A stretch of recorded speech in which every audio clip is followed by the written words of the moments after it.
Бұл Кеш ютубының жаңа құрамы. Өздеріңіз байқағандай, Баян ханымның қамқорлығындағы қыздардың саны өзгерген. Кеш ю енді трио емес, квартет.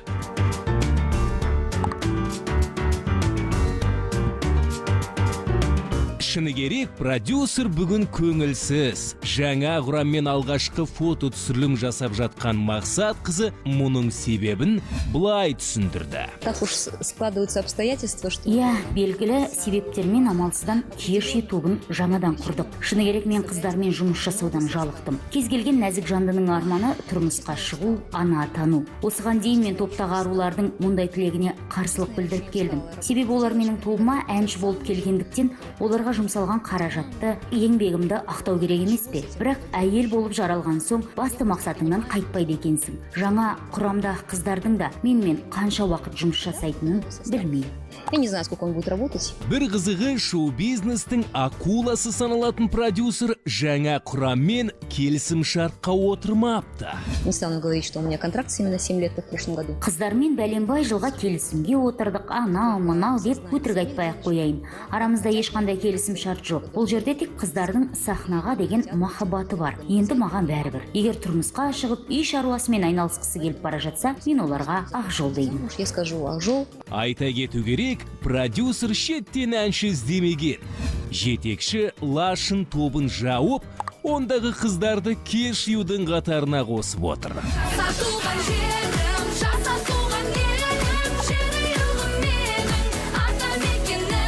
То, что Лашынның әншілері 2 жыл ішінде тәртіпке бағын алатынын дәлелдеді. Олар сахнаның қадірін білетін, жұлдыз ауруының не екенін сезініп үлгерген қыздар. Неге дайын әртістерді алмасқа? Неге мен жаңа жұлдыздарды жағуым керек? Былайша айтқанда, алыстағын армандағанша қасындағының қадірін білген дұрыс. Жанжал мен қауесеттен әбден шаршаған продюсер осындай қулыққа барып, аталмыш топты алып қашпа әңгімелерден алыстатуда. Как обычно бывает с Кеш, есть какая-то девочка уходит. Көрермен Кеш тобының құрамы ауысты десе, міндетті түрде топтың айналасындағы дауға үйреніп қалған. Естеріңізде ғой, Кәмшат кетті, Жанар келді. Жанар кетіп, мөлдір қайтып келіпті деген сияқты қауесеттер болды. Сондай әңгіме болмас үшін осылай істеп отырмын. Стратегияны серік еткен продюсер жаңа құрамның болашағы жайлы болжамнан аулақ. Баян ханым бұл қыздардың өнердегі жетістігіне де аса сеніңкіремейтін сияқты. Оған мысал мына бір көрініс.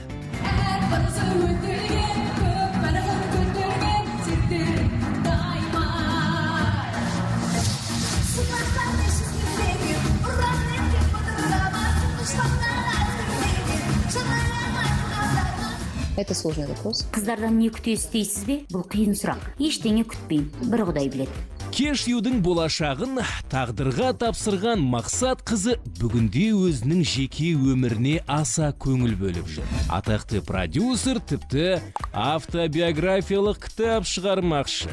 Это автобиографичная книга. Бұл автобиографиялық кітап. Шыны керек, қазіргі таңда табысты болудың жолдары туралы кітап жазу сәнге айналды. Ал менің кітабым арқылы адамдар Баян Мақсат қызын таниды. Мен де пендемін. Ең бастысы мен әйелмін. Бірде құдіретті болсам, бірде әлсізбін. Былайша айтқанда, бұл шығармада менің шынайы келбетім ашылады. Продюсердің мемуарлары қазақ және орыс тілінде жарық көреді. Баянның ғұмырын баяндаған кітапты асыға күтеміз.